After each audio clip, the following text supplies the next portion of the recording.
radio evolution, and Marco and all the volunteers for doing such a great job in organizing this and being able to bring me here in Spain. So thank you, you guys. Thank you, everybody back there. Thank you. Doing an excellent job.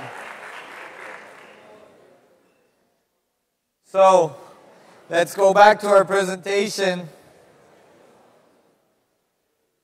We're almost done with the math. Oh.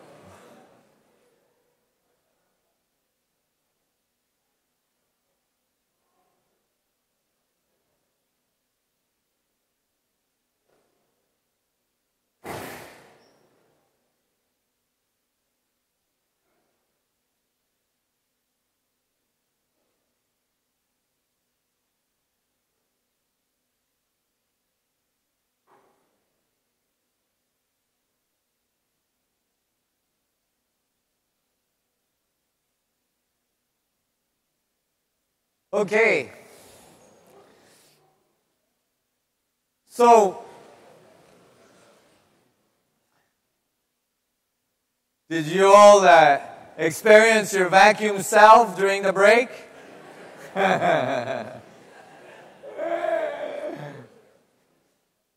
Remember, when you're eating, you're actually putting vacuum in.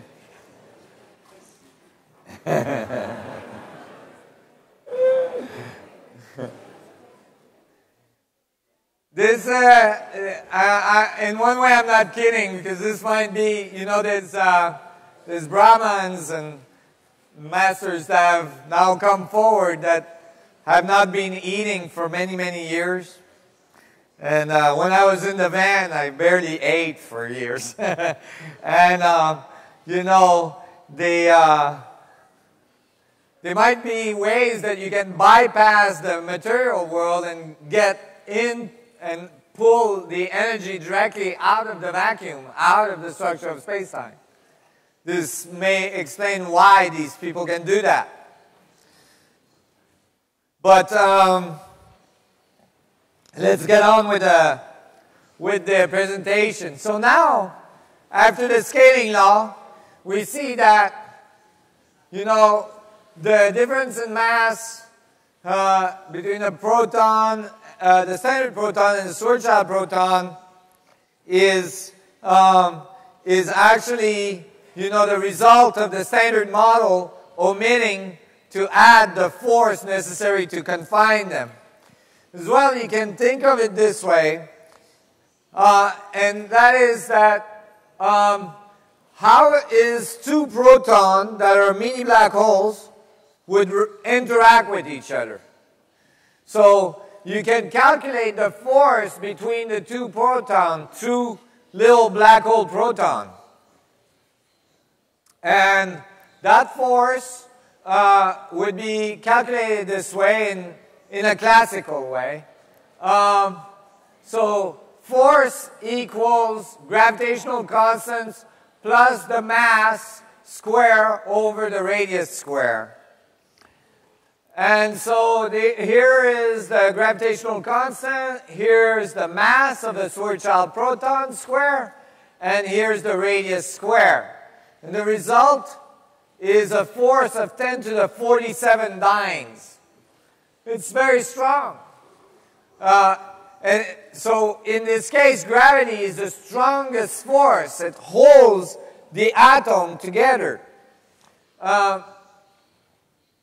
And when you've done this, then you can calculate how fast the two protons would rotate around each other.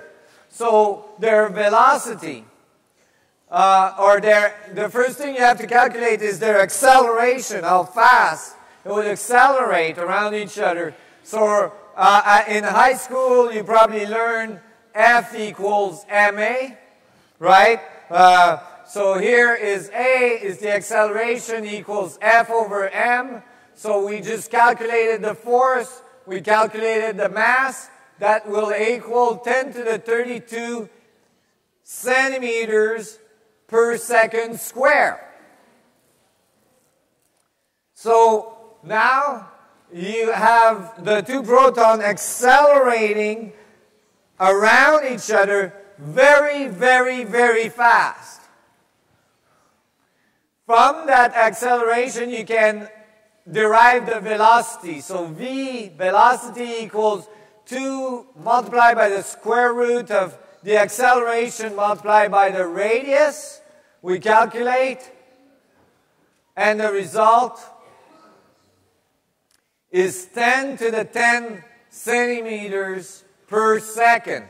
Anybody recognize that number? That's the speed of light. The velocity of light. Actually, you know, when you do the full calculation, you get exactly the speed of light, which is really remarkable because it's a fundamental constant and it just comes right out, you know, out of the calculation.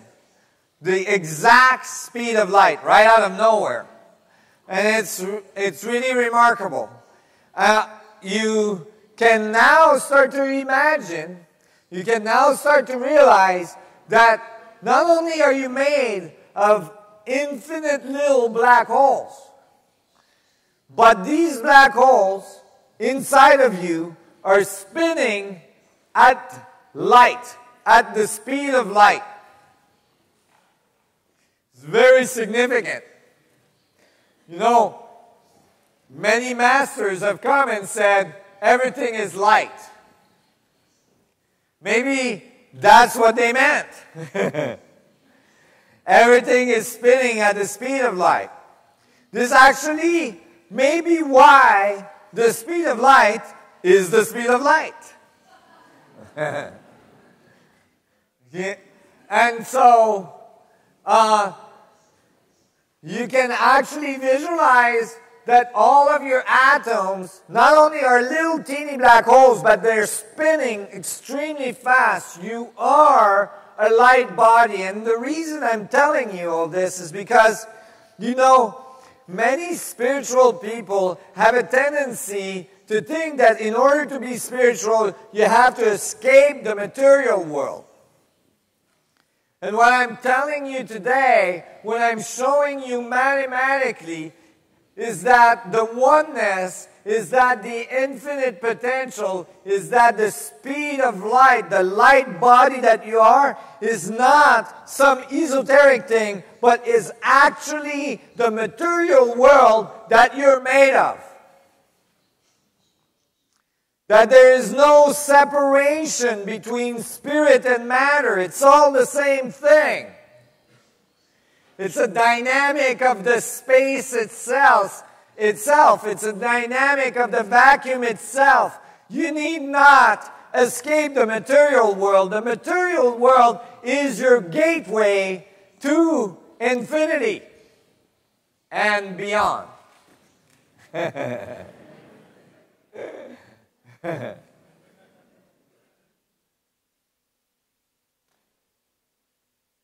Because that separation between spirit and matter has created a large fraction, a large chasm in our society. You know, there's the spiritual world that says we don't need matter. Right? I get phone calls from people saying, you know, we don't need no stinking technology. I'm like, but you're calling me on your cell phone driving your car.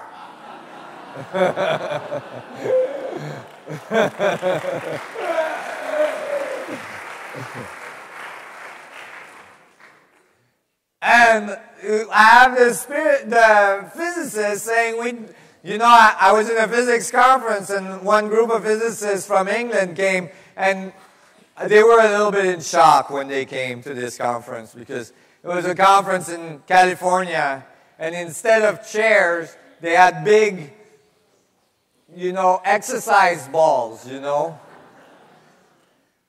Because physics conference can be quite boring, and so people fall asleep.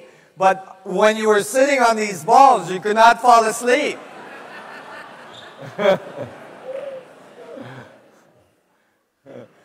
But you can imagine, you know, the physics community that came from England, you know, when they walked in the room and they saw all these like 70-year-old physicists bouncing on the balls.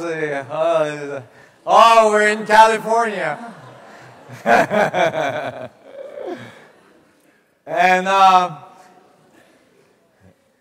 was, you know, a friend of mine was presenting about consciousness and physics, and, you know, one of them said, well, you know, our theory does not require consciousness. And I was like, do you realize you just insulted yourself? Of course it requires consciousness. You wrote it. You know. Right? So it's a problem because we got some people that say we don't need consciousness, we don't need spirit, and the other people are saying we don't need matter, and guess what? It's all the same. It's all one. It's this fundamental field that produces a learning structure in space-time that makes up all of the material world, which is an expression of the structure of space-time itself, learning about itself. This is why matter evolves. It doesn't just sit there and do nothing. It actually evolves. It moves together. It tries and it organizes in many complex ways and produces amazing, amazing worlds. So it's not separated, and that has to go away. The monks that says we don't need the material world have to come and understand the material world is spirit, and the physicists and scientists that say we don't need spirit have to realize that the material world is spirit. It comes together.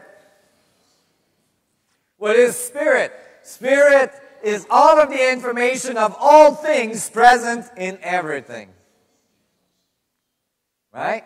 Which I give you an equation to prove to you that it is so. So, the speed of light comes out. Remarkable. Think of yourself as this light body. You are a light body. Imagine, it's because from the frame of reference of your size, it's your relationship to size that's confusing you. Because of the size we are relative to the scale, we're sitting around going, you know, there's not much going on around here. Right? We're on a planet that's spinning, that goes thousands of miles per hour through space, that's going around the sun, and it's going thousands of miles per second through space, which is going around the galaxy, which is, this thing we're hurling through space right now. Unbelievable dynamic is occurring right now.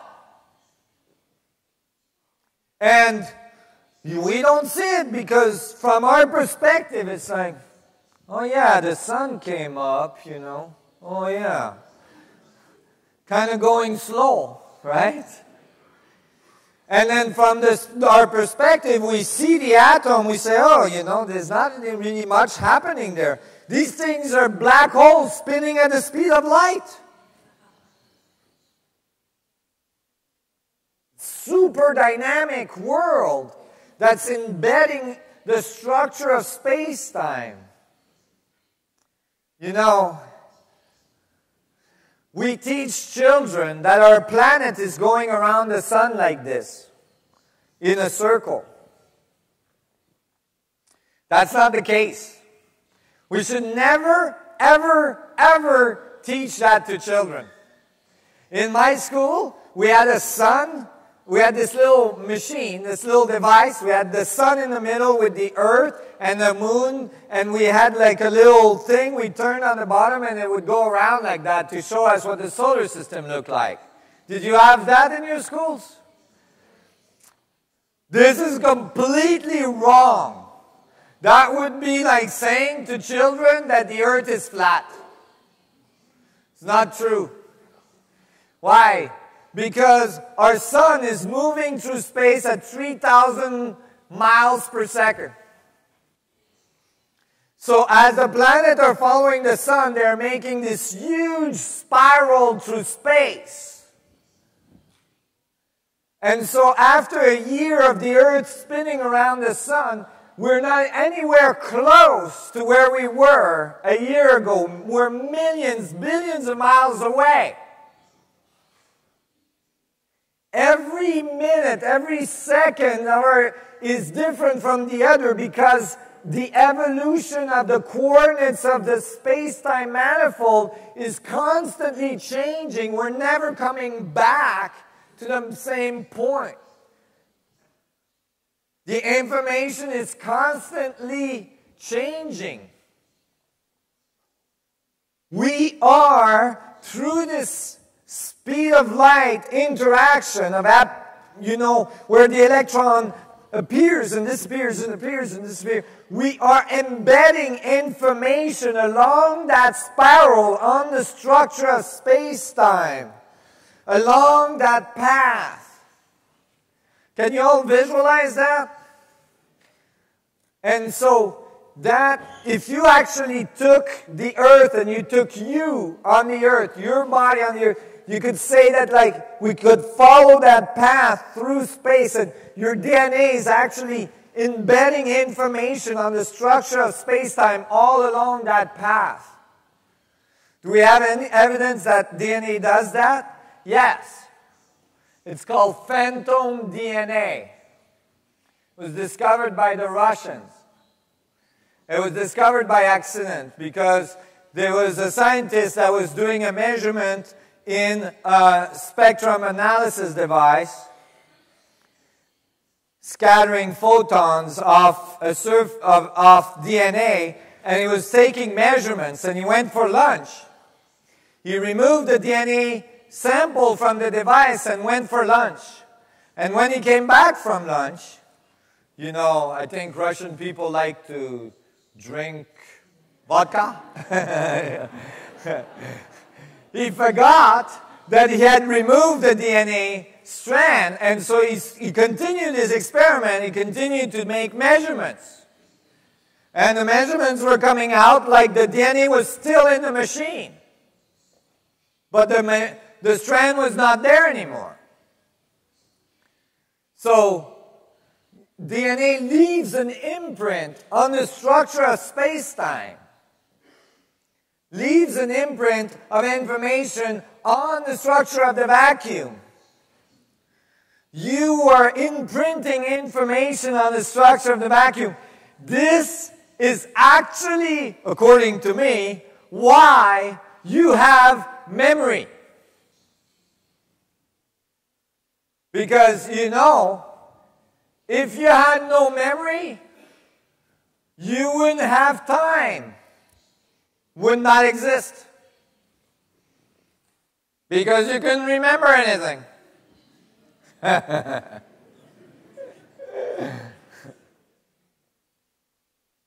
So, actually, memory, which has not been identified in the brain, people are trying to figure out where memory is in the brain. A lot of scientists are trying to identify where is consciousness in the brain. I think Buckminster Fuller said it the best. He said, the problem with the current approach to science is that we have confused the telephone for the conversation. Right? The brain is the telephone.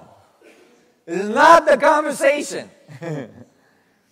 The conversation is the structure of the vacuum interacting. The chemistry that occurs in the brain, the electrical discharge, is a result of the structure of space-time interacting, not the source.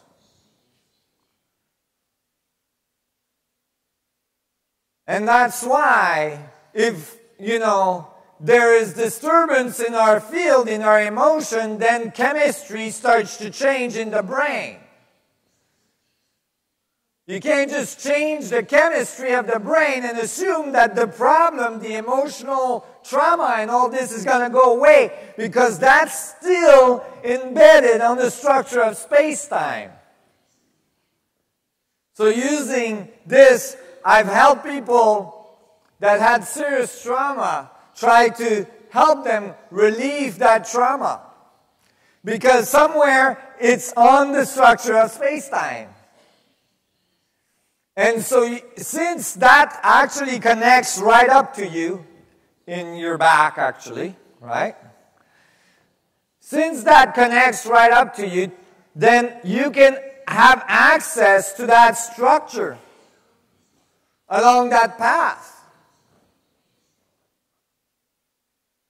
This is actually how psychology works. You know, people say, oh, you know, you think of your childhood and try to have a new optic on your childhood, and that will, you know, relieve you from trauma. Well, that's because, although they don't know that, that's because you're actually changing the memory imprint on the structure of space-time. You can actually follow the information of you along that structure all the way back to your mother. That spiral goes all the way back to your mother, and that connects your spiral with her spiral. Where you connect with your mother, you can go towards your father's spiral, or you can go towards your mother's spiral. And then you can continue along that path. And then again and again. This is actually how, according to my work, genes keep information continuous. You know, in current biology, there's no explanation how genes carry all this information that produce the genetic pool. The continuous from a family to another family, you know, along that path. This is because the imprint is actually informing the genome structure. So along that path, you can actually go with your consciousness, and I've been able to help people do that, because if you actually understand the correct mechanics of that path, you can follow it, and along it, you can change your relationship to an event. You can change the geometry. So if there was an event that was traumatic, you can actually experience the event from a different angle. For instance, for canceling the event completely, if somebody did something wrong to you, you can experience the event from that perspective, from the person that did something to you. And there you're going to experience maybe their fear and their trauma and all this. And then that will cancel your experience, and all of a sudden, all of the information moving forward back to your present will change. And as a result, I've had people like have, you know, healing almost instantaneously on the spot. Release like trauma that has been there for the whole life. And as you change this, it's going to change it forward to your present, and that will change the information moving forward to your future, because now it's changed. And from that moment, you can change that information all the way back as well, because when you change it, it's going back in that spiral. Now you're changing generation of information throughout time. Your mother, your grandmother, da-da-da-da-da-da. Your father, your grandfather, da-da-da. You see? Because you are that very tip of the spiral You know, that very tip at the end of that spiral that goes generations and generations and generations till the beginning of time. So your responsibility, you've accumulated all this information from all of these generations. It's your responsibility to make it different. So, all this from... I got a little sidetracked. Sorry.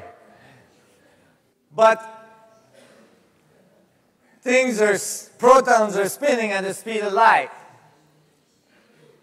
So V equals c, the speed of light. Then from the speed of light, we can calculate the period. The period would be how long it takes for one proton to go around the other. Right? Like meaning in one turn. How long it takes for one turn to happen.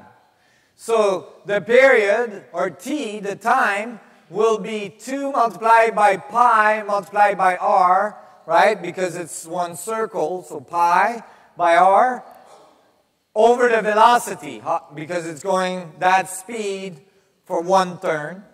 And that will give you 5.5 multiplied by 10 to the minus 23 seconds, which just happens to be the exact characteristic interaction time of the strong force. See what just happened? This is a measured value that we've done that shows that, you know, the so-called strong force that they threw in, they calculated, and then in laboratory they looked for how fast that strong force can attract another particle. So like if you throw an electron near a nuclei, how fast will it grab it? And that calculation is 10 to the minus 33. So that's in classical quantum theory, meaning in the standard model. Except that here, I got the same answer, but completely classically, with a completely different approach. So I'm getting the right answer with a completely classical model. No quantum thingy. Right? It's remarkable. Now we calculate the frequency. So that means like if it's going around each, you know, it took 10 to the minus 33 seconds to go around one time. Then how many times does it go around in 1 second? Which is in hertz, right? So then that would be 1 over the time. And the result is 10 to the 22nd hertz, which is a typical measured value of the gamma ray emission frequency of the nuclei of an atom. So this is actually the decay of the atom. It comes right out from black hole protons spinning around each other. No quantum theory again. Very simple. You're getting the right answer with a very simple mechanical approach to the atomic world. And when I say simple, mechanical, no quantum theory, some people get disappointed. They're like, well, I like quantum theory. Because a lot of people look at quantum theory as like, wow, this is a theory that actually has a possibility for esoteric understanding of consciousness and all this. But I want to make clear that although this model is classical and mechanical, which is, Einstein didn't believe in quantum theory. He thought there must be some classical mechanical way to describe the atom. It's not some really crazy esoteric object that you can't visualize and da-da-da-da-da, like in quantum theory. Although it's treated classically, you're dealing with a mini black hole. which has infinite potential. You're dealing with a very, very amazing esoteric object that has infinite connection to all the things in the universe. So it's not boring. Mechanical and classical is not boring. Mechanical is actually completely nonlinear. It's just that we've confused our little mechanics of our cars and our devices with the mechanics of the universe, which is quite different. Mechanics in the universe is quite different. Let me give you an example. Something that seems to be obvious, right? You're going to say, the mechanical function of my hand moving from here to there. Sounds pretty simple, right? Should be easy to measure, should be easy to calculate. My hand goes from A to B. I can calculate how fast it did that. Can you? Let's see. Okay.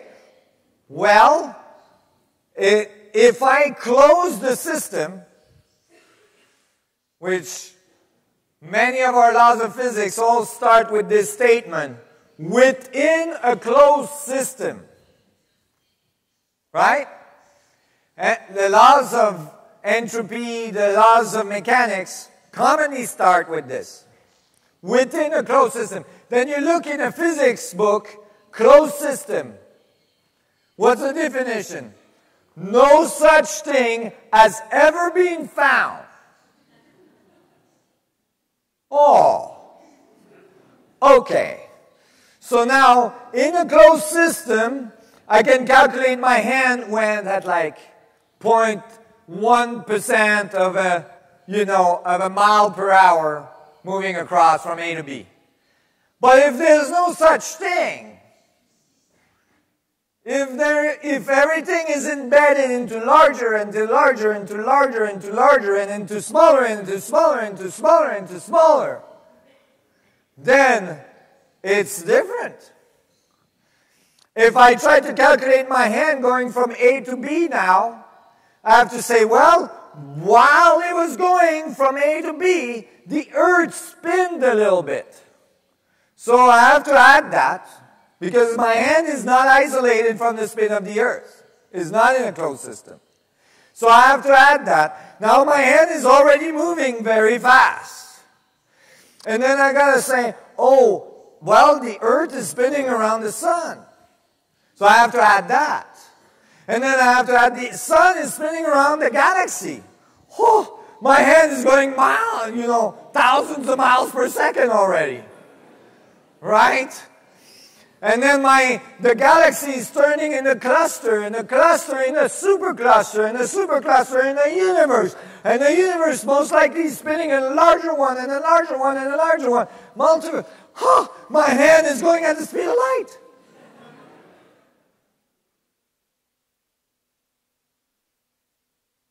You see, mechanical functions are not so boring. They're a little nonlinear. So how do I solve that? Does anything move? What is this? The only solution is to realize my hand is appearing and disappearing, appearing and disappearing, appearing and disappearing in sequence that are occurring so fast at the speed of light that it appears continuous. It's actually my hand is the vacuum, the whole universe, and then back to my hand, and then the vacuum, the whole universe, and back to my hand. And that's how the universe actually knows where my hand is. So that it can coordinate everything else. You guys are following this? So, my hand is actually it's just like a movie, right? You have a frame and then you have a space, and you have a frame and you have a space. But when you run the movie fast enough, you don't see the spaces. You just see the movement continuous. Well, this is happening at the speed of light, so there's no way you're going to see the spaces. You might feel the spaces if you're really, really, really good at experiencing your vacuum self. And if you're really good at experiencing your vacuum self, that's because you spent a lot of time going towards that vacuum, like some masters might have been able to do. And all of a sudden you get these masters that can appear here and disappear over there. You know, you could say, hey, when my hand disappeared here, I want it to reappear over there without going in between. Now, if you succeed at doing that, don't forget to take your body with your hand. Because it could be very uncomfortable to have your hand over there and your body over there.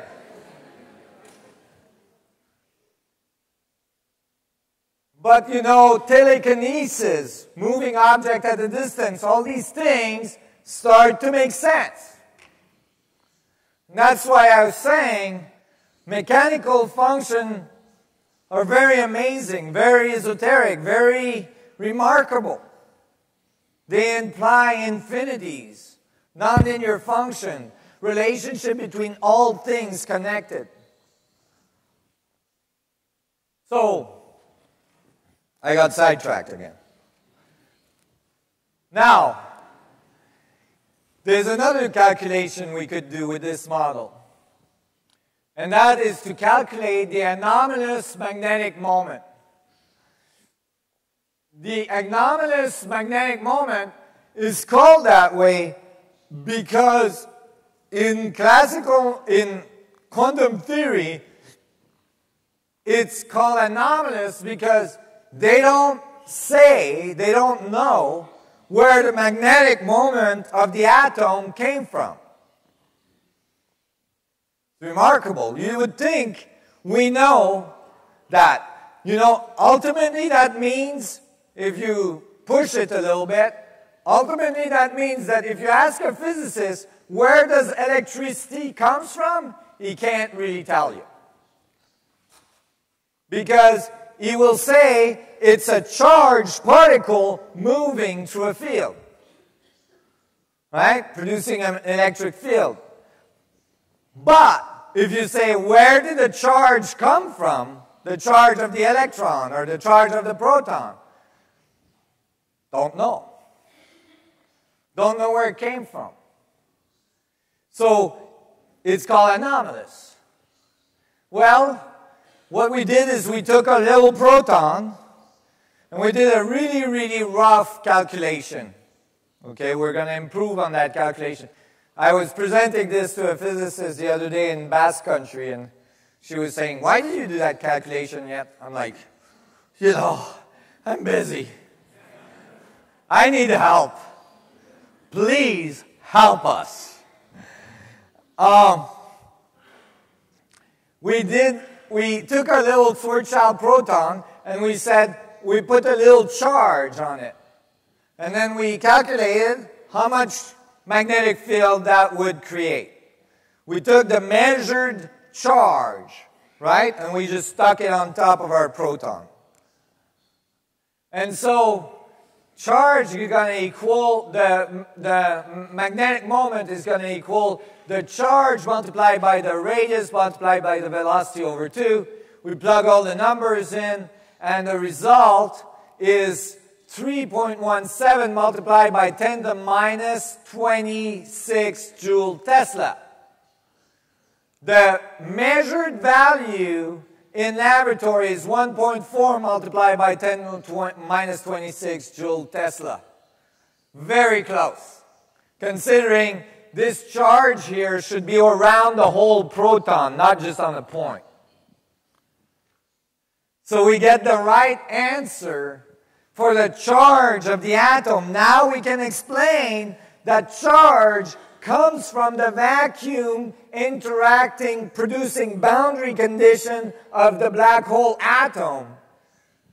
And that charge is coming from this interaction.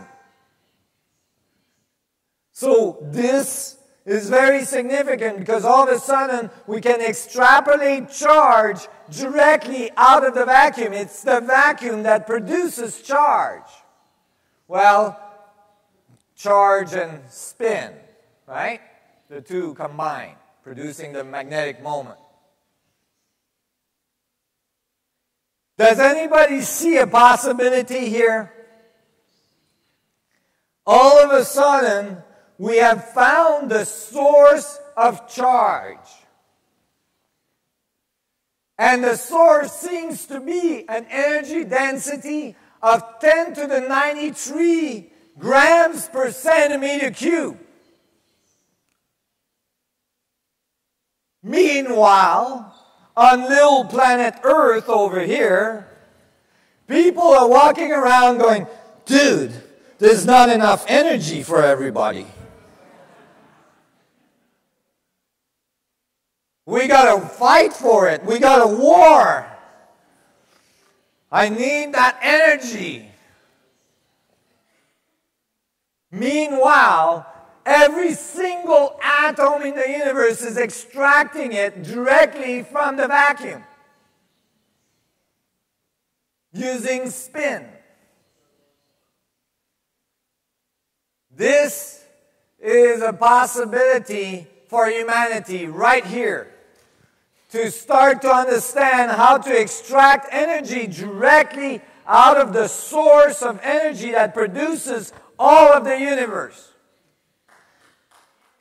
Thank you. Thank you. And remember the numbers? 10 to the minus 39% of the energy in a centimeter cube of, in a proton volume is the only thing that's needed to produce all the proton. So imagine if we extract a little teeny weeny beady little teeny thing of the amount of energy that's there in technological ways, we can power the whole planet for thousands and thousands of years. Right? And we could extract that energy, and we can extract that energy anywhere in space. Anywhere in the universe, we will have access to infinite amount of energy. Can you imagine a society that reached that level? What it looks like? Do you think they are going to war with each other to get some oil? Most likely not. Do you think they go to war with each other to try to get more land? Most likely not. Why? Because if you have this level of energy, you can curve space-time. You can produce wormholes. You can make black holes in laboratory. You have space drives instantaneously. We are very, very close to this moment.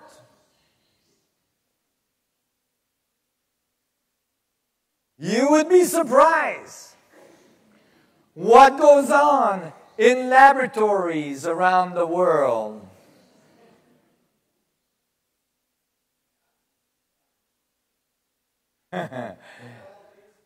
There is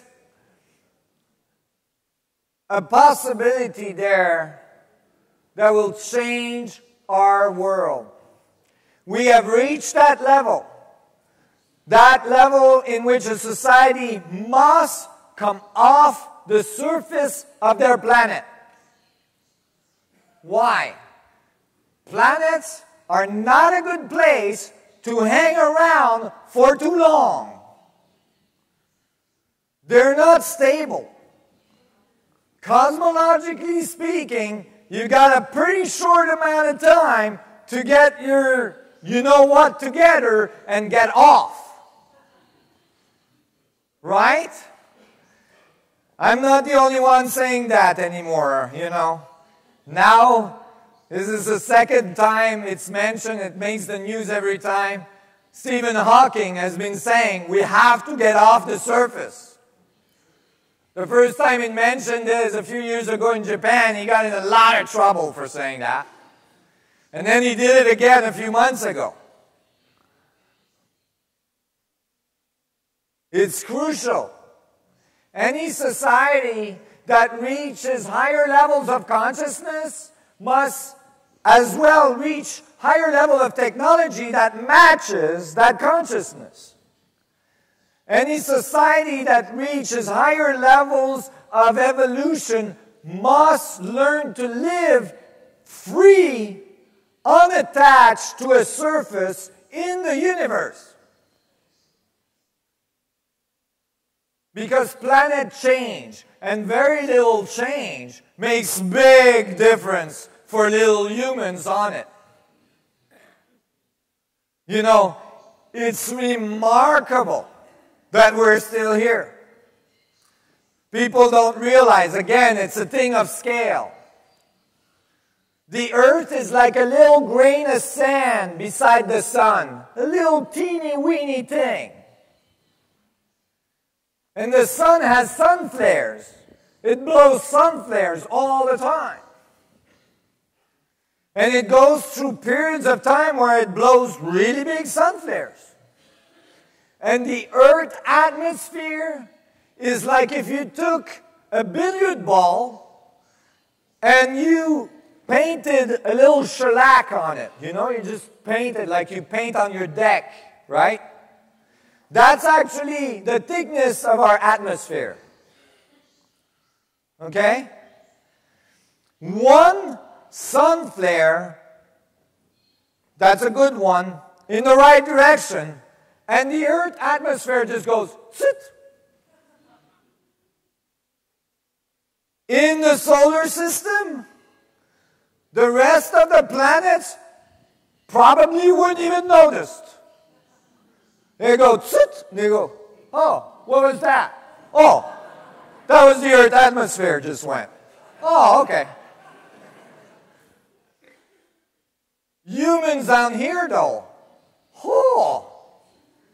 run out of air instantaneously, right? Done. All of a sudden, this planet looks like Mars. It's actually remarkable that hasn't happened yet. The probabilities are very high. Never mind all the meteorites and the comets and all the stuff that's being thrown at the Earth that we keep missing. There's a program that was done by an astronomer where the Earth is turning around the sun in the wrong model, you know, because it should be a spiral. But there's a little line, a white line that appears for every meteorite that missed the Earth, right? That's big enough to create large cataclysm. And after a few years of the Earth going around the sun, the screen is full of white line, full. It's constantly missing us. We live in grace. We do. But I don't think we should push it. I think we're close to this moment where our society has reached levels where we have exhausted a lot of our resources and we have to come to the next level.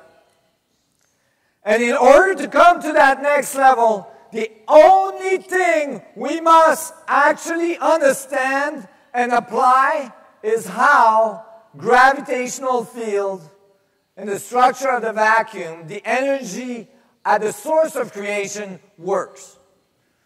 As soon as we understand that, we're done. No more struggle. No more lack.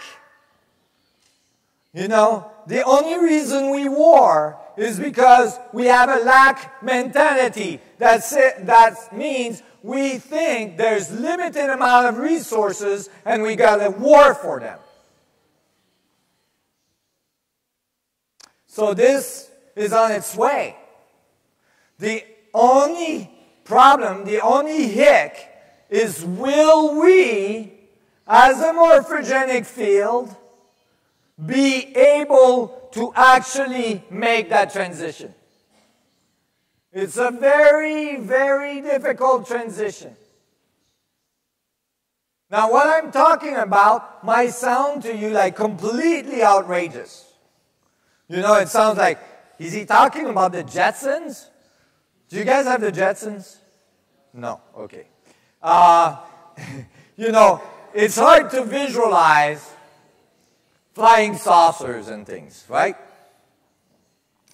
But imagine that you were a person that lived on that lake near where the Wright brothers flew the first plane. And you went to that person, like a person came to you, you know, 2 weeks before the Wright brothers flew the first plane and told you, in 2 weeks, these people are going to come here and they're going to take an object that weighs thousands of pounds and they're going to fly it through the air just by pushing the air around it. You would have said, no way.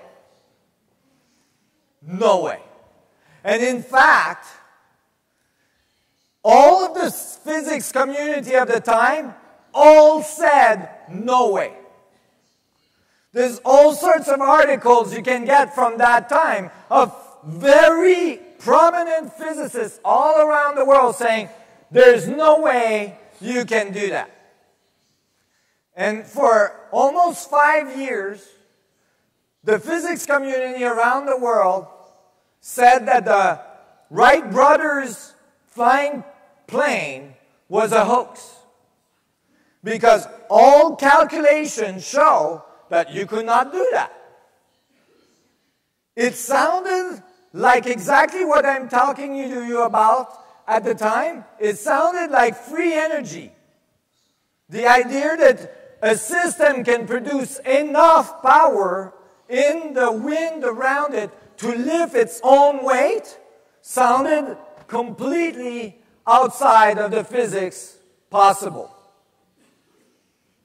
They didn't notice that birds were flying over their head. Many physicists don't come out of their little room, you know, in the university. So, this is where we're at. We're very, very close. And this starts to give us the understanding on how the universe produced charge, how the universe produced electricity, and it produced a lot of it. A lot. So, it's very important. If we wanted to understand what are the structures that produce such an effect, if we wanted to actually start engineering a device that made that power, that could tap into that vacuum, we would have to understand exactly how the vacuum structure produces that charge. Now we know that most likely from these equations, the vacuum structure does produce it. So how does it though? Well, early on, you see, most people don't know, but I did most of this research, some 25 years of research, because there is important technological discoveries to be made. Most people don't know. I'm very interested in hardware, in technology. Because I do a lot of philosophy and a lot of theoretical physics, they think I don't do that part. But now I'm starting to be more vocal about it. I've done some 11 years of work in laboratory. I do a lot of engineering. And in order to understand how to build such a device, I had to understand what are the fundamental mechanics that allows the structure of the vacuum to produce a singularity, to produce a point of infinite density. Because if I understood these dynamics, then I could reproduce it in a laboratory. So I realized that when we look at black holes, which is with Einstein field equation, there was something strange.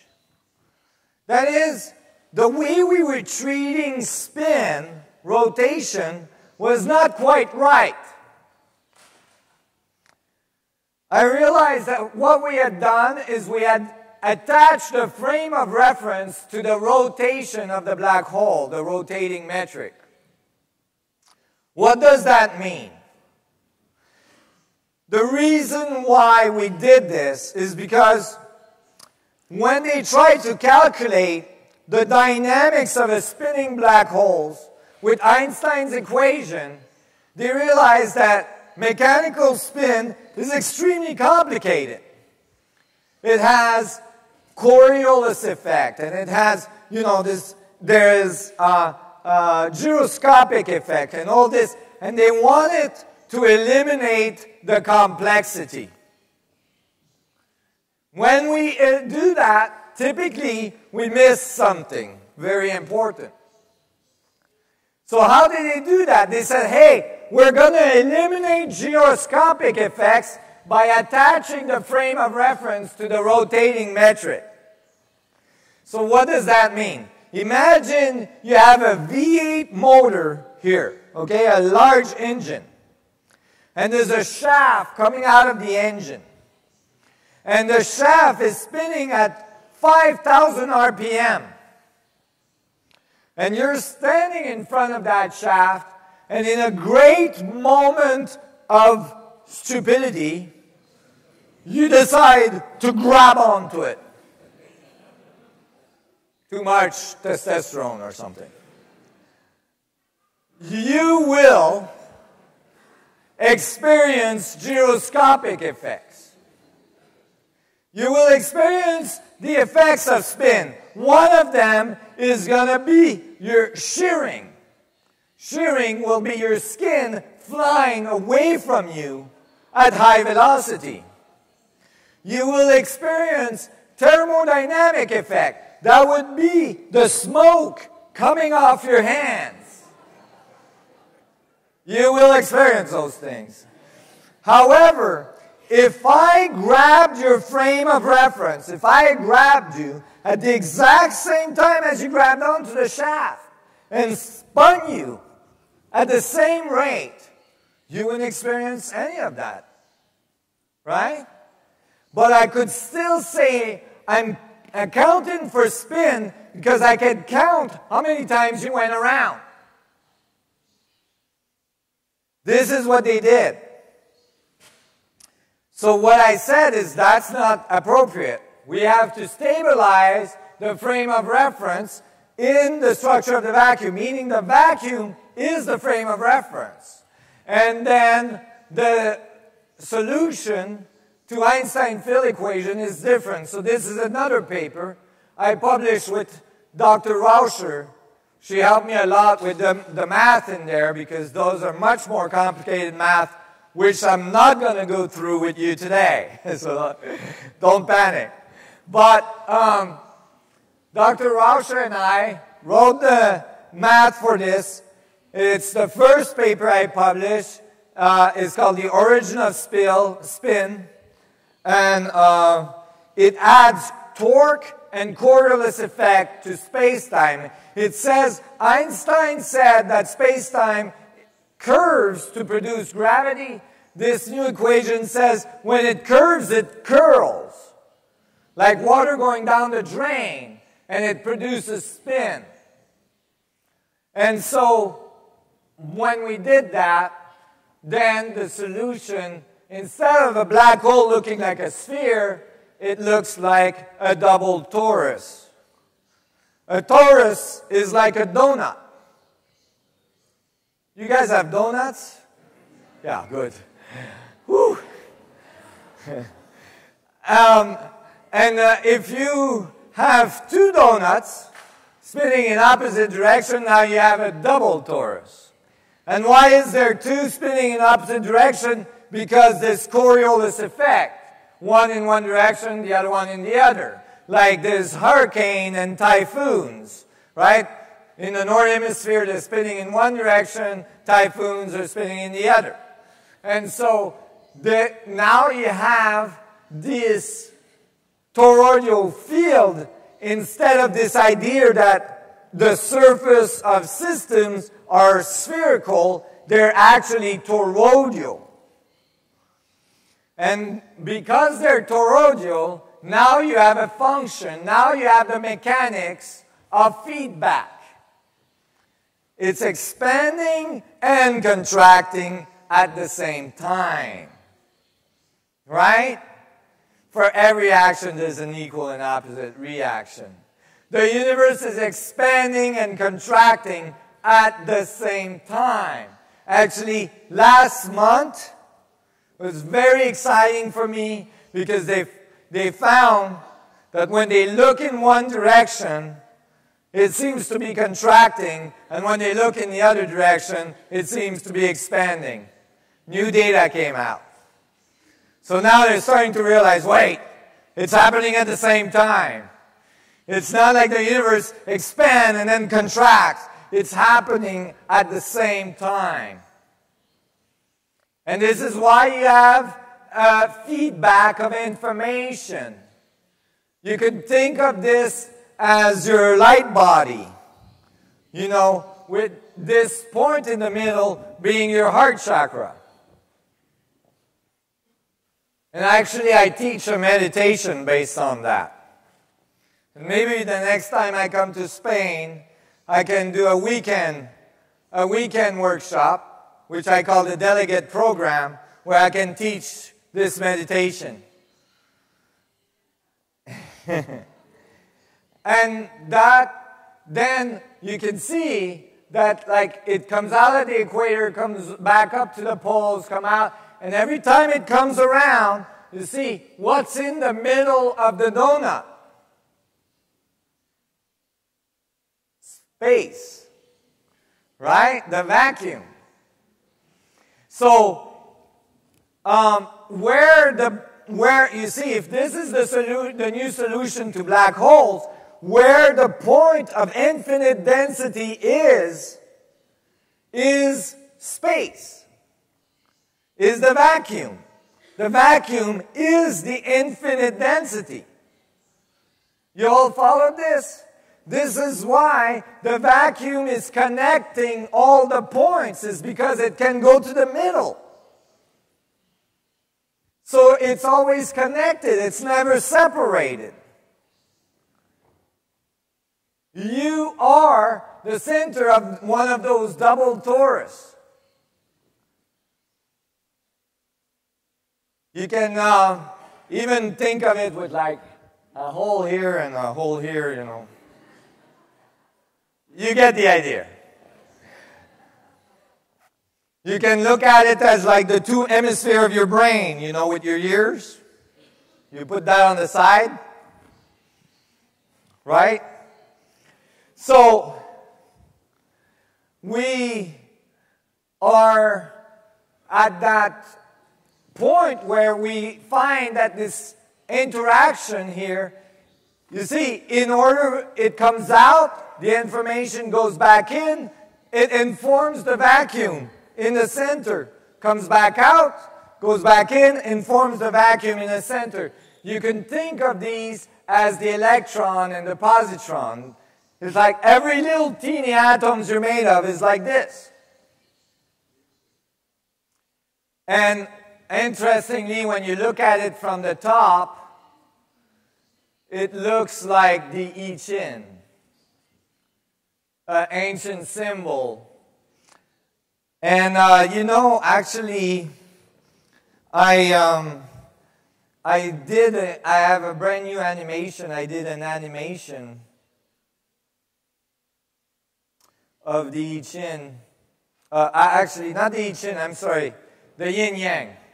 Sorry. I got a little lost. And let me just pull that out real quick. You guys don't mind? Okay, I just want to show you quickly.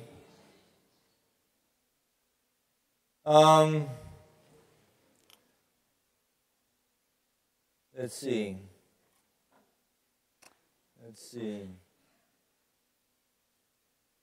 So, let me bring it out. Can you all see that? This has been done just recently. Some of the first times I show it in public. It was in my brain for almost 25 years. I finally got it done. I was trying to solve at the time, how does the black dot end up in the middle of the white? And how does the white dot end up in the middle of the black? And I realized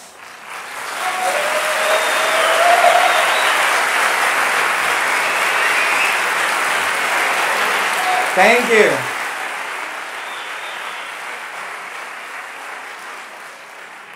I finally got it out of my brain. And, you know, I thought it worked when I was working it out in my brain, but it was good to see it actually done. And you can see that this is the only way you can solve for no discontinuity. Because the philosophy of the I Ching and the yin yang is that they cannot be discontinuity. So, this is the only way to solve it. I'm glad to be able to show it.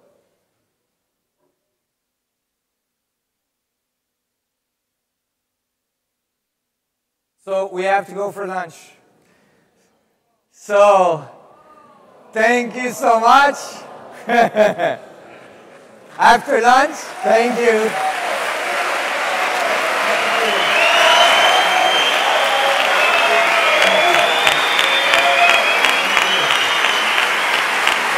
Thank you. Thank you.